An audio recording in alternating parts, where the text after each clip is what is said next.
शुरुआती सीन में एक फिंच नाम के लड़के को जॉगिंग करते दिखाया जाता है। वो जॉग करते हुए ब्रिज पे आता है तो देखता है कोई लड़की ब्रिज के एज पे खड़ी होती है जो कि सुसाइड करने की कोशिश कर रही होती है। फिंच उसके पास जाता है तो देखता है कि ये तो वायलट मार्कले है मेरे स्कूल से। वायलट भी उसे पहचान जाती है। वो फिंच को वहां से जाने को कहती है। फिंच जाने की बजाय उसके साथ खड़ा हो जाता है। फिंच वायलट को एज से नीचे आने को कहता है और अपना हाथ उसकी तरफ बढ़ाता है। अगले सीन में वायलट स्कूल आती है और फिंच भी आता है। दोनों एक दूसरे को देखते हैं। उसके बाद फिंच अपने काउंसलर के पास बैठा होता है। काउंसलर फिंच से पूछता है कि सब कैसा चल रहा है, लेकिन फिंच काउंसलर की बातों को सीरियस नहीं लेता। फिंच के साथ जो भी प्रॉब्लम है उसकी मेंटल हेल्थ के रिलेटेड, उसको नहीं लगता कि काउंसलर से बात करने से कुछ ठीक होगा। आगे दिखाते हैं कि फिंच अपने फ्रेंड्स के साथ कैंटीन में बैठा होता है और वायलट भी वही होती है। फिंच वायलट की तरफ देख रहा होता है और अपने फ्रेंड्स से बातें कर रहा होता है। पता लगता है कि रिसेंटली वायलट की बहन की डेथ हो गई है। इसके बाद फिंच घर आता है और अपनी बहन से मिलता है। ये दोनों साथ में रहते हैं और इनकी मॉम काम के सिलसिले में ज़्यादातर घर से बाहर ही रहती है। रात को वायलट अपनी फैमिली के साथ डिनर टेबल पे बैठी होती है और वायलट के पापा उसे कहते हैं कि हमारे लिए भी ये टाइम काफ़ी मुश्किल है, अगर तुम हमसे कुछ बात करना चाहती हो तो कर सकती हो। लेकिन वायलट वहाँ से उठकर चली जाती है। इधर फिंच अपने रूम में बैठा होता है और इंटरनेट पे वायलट की बहन के एक्सीडेंट के बारे में सर्च करता है और उस ब्रिज पे जाता है जहाँ उसका एक्सीडेंट हुआ था। वहाँ जाकर फिंच कुछ सोच में पड़ जाता है और इमोशनल हो जाता है, जैसे उसे वायलट का दुख महसूस हो रहा हो। अगले दिन वायलट क्लास में आती है और उससे अपनी बुक्स गिर जाती हैं और सभी स्टूडेंट्स उस पे हंसने लगते हैं। फिंच चेयर से उठकर अपनी चेयर को उल्टा देता है और कहता है ओ ये क्या हो गया, बहुत हंसने वाली बात हो गई। वायलट अपनी सीट पे बैठ जाती है। फिंच और वायलट एक दूसरे को देख के स्माइल करते हैं। टीचर उन्हें एक प्रोजेक्ट देता है जिसमें कुदरत के देखने लायक अजूबों के बारे में लिखना होता है और फिंच वायलट को इस प्रोजेक्ट के लिए पार्टनर बनने के लिए पूछता है, लेकिन वायलट उसे साफ मना कर देती है। वायलट घर आती है तो अपनी मॉम को प्रोजेक्ट के बारे में बताती है कि उसे वो नहीं करना। उसकी मॉम कहती है कि उसे घर से थोड़ा बाहर निकलना चाहिए, अपने फ्रेंड्स के साथ हैंग आउट करना चाहिए। नेक्स्ट सीन में फिंच को बाथटब में दिखाया जाता है जो कि पानी के अंदर अपनी सांस रोकने की कोशिश कर रहा होता है। यहाँ बता दूं कि फिंच को बायपोलर डिसऑर्डर है। वो अक्सर खुद को मारने की कोशिश करता है, लेकिन कुछ ना कुछ अच्छा रीजन होता है जो उसे ऐसा करने से रोक लेता है। तो आप समझ ही गए होंगे कि फिंच बाथटब में क्या कर रहा था। इस बार फिंच को शायद वायलट के ख्याल ने बचा लिया। इधर वायलट अपने फ्रेंड्स की पार्टी में आती है, लेकिन उसका वहां मन नहीं लगता तो वो वहां से निकलने लगती है। रास्ते में आ रही होती है तो फोन चेक करती है। देखती है कि फिंच ने उसे टैग करके पोस्ट की है जिसमें वो वायलट के लिए एक गाना गा रहा होता है और उसे उसको कॉल करने के लिए बोलता है। वायलट फिंच को कॉल करती है और वो पोस्ट डिलीट करने को कहती है और फिंच उसे पूछता है कि क्या हम मिल सकते हैं। दोनों वॉक पे जाते हैं। फिंच उसे ब्रिज के बारे में पूछता है। वायलट कहती है कि वो सुसाइडल नहीं है। फिंच कहता है कि चलो ठीक है, वैसे मैंने तुम्हारी जान बचाई है। वायलट कहती है कि तुम मुझसे चाहते क्या हो, तो फिंच कहता है कि हमें प्रोजेक्ट के लिए पार्टनर्स होना चाहिए और तुम्हें बाहर निकलना चाहिए। तो वायलट बताती है कि उसे घर से बाहर निकलना पसंद नहीं और ना ही लोग पसंद हैं। फिंच कहता है इट्स ओके, लोग स्टूपिड होते हैं, लेकिन कुछ मुट्ठी भर लोग होते हैं जिनकी हमारी जिंदगी में अहमियत बहुत होती है। वायलट पूछती है कि तुम मेरे साथ ही ये प्रोजेक्ट क्यों करना चाहते हो। फिंच कहता है कि दुनिया में ऐसी जगहें हैं जो देखने लायक हैं, ये छोटी छोटी चीजें बहुत खुशी दे सकती हैं। वायलट कहती है कि क्या तुम्हें पता है कि लोग तुम्हें फ्रीक कहते हैं। फिंच कहता है कि हाँ, क्योंकि कभी कभी मैं कुछ बातें और चीजें बिना सोचे कर देता हूँ और लोगों को ये पसंद नहीं, क्योंकि लोगों को तो हर चीज को लेबल देना पसंद है।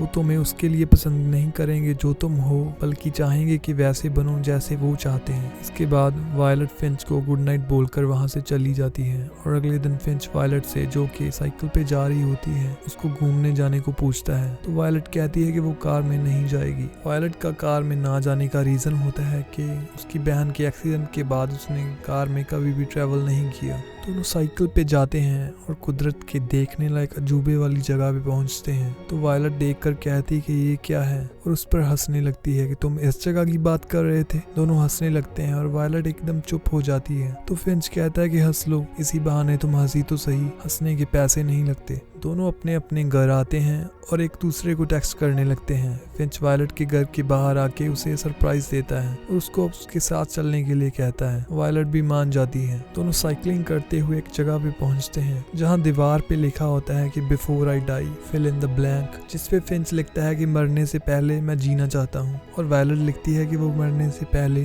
ब्रेव बनना चाहती है। फिंच वायलट को उसकी बहन एलेनोर के बारे में पूछता है कि वो कैसी थी। वायलट बताती है कि वो बॉसी थी तुम्हारी तरह और उसे रीडिंग बिल्कुल भी पसंद नहीं थी। उसे बस सेजरी पवीसी नाम का इटालियन पोएट पसंद था जिसने लिखा था we do not remember days we remember moments, मतलब कि हम बीते दिन याद नहीं करते, हम वो पल याद करते हैं, वो जिंदगी के हसीन पल। वायलट बताती है कि उसका जब कभी भी दिन खराब जा रहा होता था उसकी बहन हमेशा ये पोएट की बात उसे कहती थी और ये सुनकर सब ठीक हो जाता था। वायलट घर आती है तो उसको पहले से खुश और बेहतर देखकर उसके पेरेंट्स खुश होते हैं। जाहिर है कि ये चेंज फिंच की वजह से आया है। अगले दिन स्कूल में वायलट की फ्रेंड उससे प्रोजेक्ट के बारे में पूछती है तो वायलट उसे बताती है कि वो ये प्रोजेक्ट फिंच के साथ कर रही है। ये सुनते ही उसकी फ्रेंड उसे कहती है तुम्हें पता है ना वो डेंजरस है। वायलट उसका जवाब देते हुए कहती है कि नहीं। तो वायलट की फ्रेंड उसे बताती है कि पिछले साल फिंच ने क्लास में अजीब बर्ताव किया और उसके फ्रेंड पे चेयर फेंक के मारी थी। वायलट की फ्रेंड के जाने के बाद वहाँ फिंच आ जाता है और वायलट से बातें करने लगता है और उससे दोबारा कहीं जाने को पूछता है, लेकिन वायलट वियर्ड बिहेव करते हुए उसे मना कर देती है।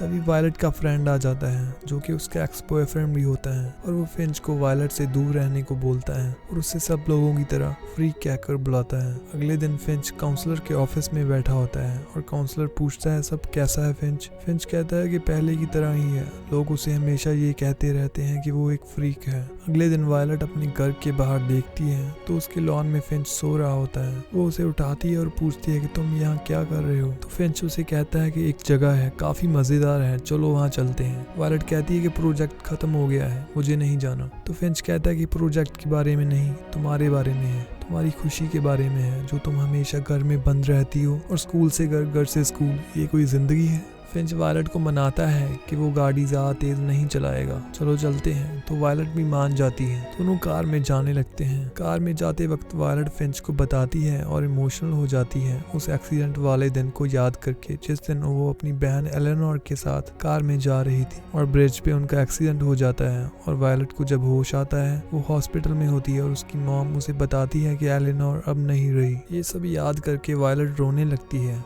फिंच उसे कंसोल करता है। लंबे सफर के बाद दोनों पहुंच जाते हैं एक जगह पे जहां एक छोटा सा रोलर कोस्टर होता है। वायलट ये देखकर बहुत खुश होती है। दोनों रोलर कोस्टर में राइड करते हैं और मजे करते हैं। वायलट इसके बाद काफी खुश होती है। वापस जाते वक्त दोनों म्यूजिक सुनते हुए साथ साथ गाते हुए काफी खुश होते हैं। फिंच वायलट को एक नोटबुक देता है और कहता है कि जहाँ जहाँ हम जाएंगे तुम उसके बारे में इसमें लिखना, ये प्रोजेक्ट के लिए है। वायलट पूछती है कि मैं ही क्यों लिखूं। फिंच कहता है कि राइटर तो तुम हो ना। और वायलट जिसने अपनी बहन की डेथ के बाद से लिखना छोड़ दिया था फिर से लिखना स्टार्ट कर देती है और फिंच से कहती है कि फिर से एक फ्रेंड पाकर अच्छा लग रहा है। फिंच वायलट से कहता है कि तुम्हें पता है मुझे तुम्हारे बारे में क्या अच्छा लगता है। वायलट पूछती है क्या। फिंच कहता है कि तुम में मुझे सारे कलर्स दिखते हैं, वो भी फुल ब्राइटनेस में। इसके बाद फिंच एक जगह गाड़ी रोक लेता है और दोनों एक दूसरे को किस करते हैं। जहाँ गाड़ी रोकी होती है उस जगह का व्यू काफी अच्छा होता है और सनसेट का टाइम होता है। दोनों वहाँ नाचते गाते वॉक पे जाते खूब बातें करते हैं। अगले सीन में फिंच और वायलट बैठे होते हैं, साथ में फिंच के फ्रेंड्स भी होते हैं। सभी आपस में बातें कर रहे होते हैं लेकिन फिंच एकदम से अपनी सोचों में डूब जाता है। उसके बाद से वो स्कूल भी नहीं आता, ना ही वायलट के टेक्स्ट और फोन कॉल्स का जवाब देता है। फिंच के फ्रेंड्स कहते हैं कि वो ऐसा ही करता है, कई बार एक दिन, 2 दिन,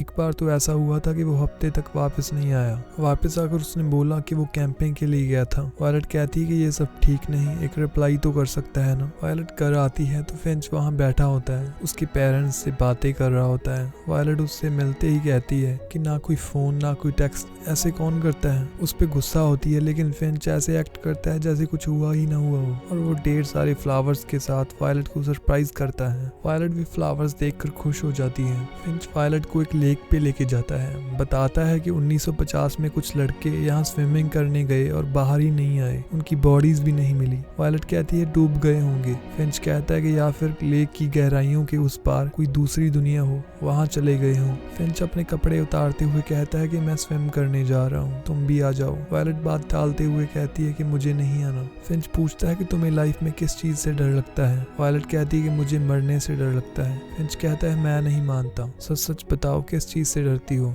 वायलट कहती है कि मुझे डर है कि मैं अपनी जिंदगी खुल के नहीं जी पाऊंगी। फिंच कहता है कि यही तो है मौका खुल के जीने का। इसके बाद दोनों पानी में कूद जाते हैं, काफी देर तक स्विम करते हैं, एंजॉय करते हैं। फिर दोनों लेक के किनारे बैठे बातें करने लगते हैं। वायलट पूछती है कि तुम बताओ तुम किस चीज से डरते हो फिंच। फिंच कहता है कि मुझे नहीं पता, शायद अपनी बहन को खोने से, क्योंकि मॉम तो काम से बाहर ही रहती है, डैड काफी समय पहले ही छोड़कर चले गए, मेरी बहन ही है एक जो है मेरे पास। वायलट फिंच से उसके बॉडी पे एक बड़े स्कार के बारे में पूछती है, लेकिन फिंच इसका बिना जवाब दिए ये कहकर पानी में कूद जाता है कि मैं तो चला लेक की गहराइयां नापने। काफी देर तक फिंच पानी से बाहर नहीं आता तो वायलट भी पानी में कूद जाती है, इस डर में कहीं फिंच डूब ना गया हो। वायलट काफी घबरा जाती है तो फिंच वहां आ जाता है और वायलट से सॉरी बोलता है। वायलट कहती है कि मैं बहुत डर गई थी, मुझे लगा तुम डूब गए। फिंच कहता है मुझे माफ कर दो, मैं तुम्हें डराना नहीं चाहता था। वायलट कहती है कि तुम्हारे बारे में कुछ रियल बताओ मुझे, जैसे तुम गायब हो जाते हो, कई दिन वापस नहीं आते। फिंच बोलता है कि कई बार घर से दूर चला जाता हूँ, खुद को ये याद दिलाने के लिए कि चीजें मेरे कंट्रोल में हैं और मुझे स्पेस चाहिए होती है अपने थॉट्स को फेस करने के लिए। क्योंकि मैं जब छोटा था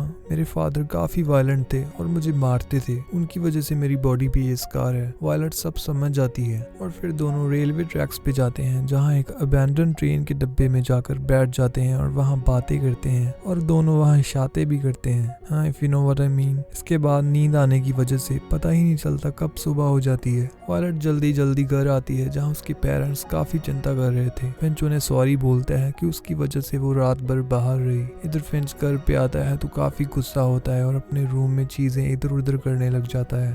अगले दिन स्कूल में वायलट अपने एक्स से बात कर रही होती है। वहाँ फिंच जाकर वायलट को अपने साथ ले जाने लगता है तो वायलट का एक्स रोमर उसे कहता है कि तुम इससे दूर क्यों नहीं रहती, ये एक फ्रीक है। इस बात पे फिंच को काफी गुस्सा आता है और वो अपना आपा खो देता है, रोमर को मारता है और फिंच का फ्रेंड जो लड़ाई रोकने का ट्राई करता है उसे भी थोड़ी चोट आ जाती है। वायलट चिल्ला के कहती है कि फिंच बस करो। फिंच रुक जाता है और आसपास के जो लोग होते हैं फिंच के बारे में बातें कर रहे होते हैं कि he is a freak, he is crazy. Finch वहाँ से एकदम चला जाता है। फिंच का फ्रेंड वायलट से कहता है कि वो काफी पेचीदा है और मुश्किल है उसे समझना, बचपन से उसे जानता हूँ। वायलट कहती है कि तुम अभी तक उसके साथ हो, क्यों? तो वो कहता है कि मैं फिंच को प्यार करता हूँ, वो मेरे भाई जैसा है। उसको लगता है कि सब उसे छोड़ देते हैं लेकिन मैं ऐसा नहीं करूंगा। वायलट फिंच के घर जाती है और वहाँ उसकी बहन होती है जो कि वायलट से कहती है कि जब भी फिंच का पता चले उसे मुझे कॉल करने को कहना। वायलट वही वेट करती रहती है और फिंच की बहन अपने काम पे चली जाती है। फिंच अपनी बहन के पास आता है जहाँ वो काम करती है और पूछता है कि मुझे कुछ अच्छा याद नहीं है डैड के बारे में, जो याद है सब बुरा है। डैड ऐसे क्यों थे, किसकी वजह से थे? वो कहती है कि वो ऐसे इसलिए थे क्योंकि वो एक बुरे इंसान थे। फिंच कहता है कि कोई तो रीजन होगा, क्योंकि अगर रीजन है तो वो सुधर सकते हैं। फिंच शायद ये सब इसलिए पूछ रहा था क्योंकि वो अपने आप को अपने डैड के जैसा समझ रहा था। वो कहती है कि ये मेरी सिरदर्दी नहीं, मुझे नहीं परवाह और मुझे नहीं लगता कि वो सुधर सकते थे। तुम क्यों उनके बारे में इतना पूछ रहे हो, क्या चल रहा है तुम्हारे दिमाग में? तो फिंच हंसकर जवाब देता है कि नहीं नहीं ऐसे ही, बस सब ठीक है। साफ है कि फिंच स्माइल के पीछे कुछ छिपा रहा था। फिंच घर आता है तो उसके रूम में वायलट बैठी होती है और रूम की हालत देखकर पूछती है कि ये सब क्या है। फिंच कहता है कि मैं कई बार ब्लैंक हो जाता हूँ या फिर कई बार मुझे चीजों का पता नहीं चलता और अगले ही पल लगता है कि मेरे सारे थॉट्स कहीं खो गए हैं, इसलिए मैं स्टिकी नोट्स पे अपने थॉट्स लिख के रखता हूँ ताकि फोकस कर पाऊँ। फिंच कहता है कि चीजें पहले से खराब हो रही हैं, बस उसे थोड़ा टाइम चाहिए, वो सब ठीक कर लेगा। वायलट उसे कहती है कि तुम मुझे बताओ, तो फिंच कहता है कि नहीं तुम नहीं समझोगी और गुस्से में वायलट को वहां से जाने को कहता है। अगले दिन फिंच स्कूल नहीं आता तो स्कूल के बाद वायलट फिंच को वॉइस नोट छोड़ती है और सॉरी कहती है कि मुझे तुम्हें ऐसे पुश नहीं करना चाहिए था। वायलट घर पे आती है, अपने फादर को बताती है कि मैंने उस दिन ब्रिज पे सुसाइड करने की कोशिश की लेकिन फिंच ने उसकी जान बचाई। वो कहते हैं कि अच्छा हुआ फिंच वहां था, तुम दोनों काफी जगहों पर गए थे, तुम्हें क्या लगता है कि वो कहाँ जा सकता है? वायलट उस लेक पे जाती है तो वहाँ फिंच की वैन खड़ी होती है और लेक के किनारे उसका फोन और कपड़े भी होते हैं। इससे साफ हो जाता है कि फिंच ने सुसाइड कर ली है और वायलट वहीं रोने लग जाती है। और अगले सीन में फिंच का फ्यूनरल दिखाया जाता है। घर आकर वायलट अपनी मॉम से कहती है कि उसे फिंच की बहुत याद आती है। अगले सीन में दिखाया जाता है कि स्कूल के प्रोजेक्ट के लिए जो लिखने को बोला था वायलट वो सब क्लास को सुना रही है कि वो कैसी हो गई थी अपनी बहन की डेथ के बाद। उसे नहीं उम्मीद थी कि सब ठीक होगा, लेकिन फिंच के आने के बाद उसकी जिंदगी बदल गई। उसने मुझे जिंदगी खुलकर जीना सिखाया कि दुनिया की अगलीस्ट प्लेसेस भी खूबसूरत हो सकती हैं। आपके देखने के नजरिए पे निर्भर करता है। जिंदगी के कुछ हसीन पलों में खो जाना भी अच्छा है, लेकिन इन सब चीजों में मैं फिंच को बहुत मिस करती हूँ। उसे मैं अब कभी नहीं देख पाऊंगी। तो मूवी हो जाती है यहाँ खत्म। Thanks for watching, do share if you like the video, और हाँ, do subscribe the channel by the order of the Peaky blinders.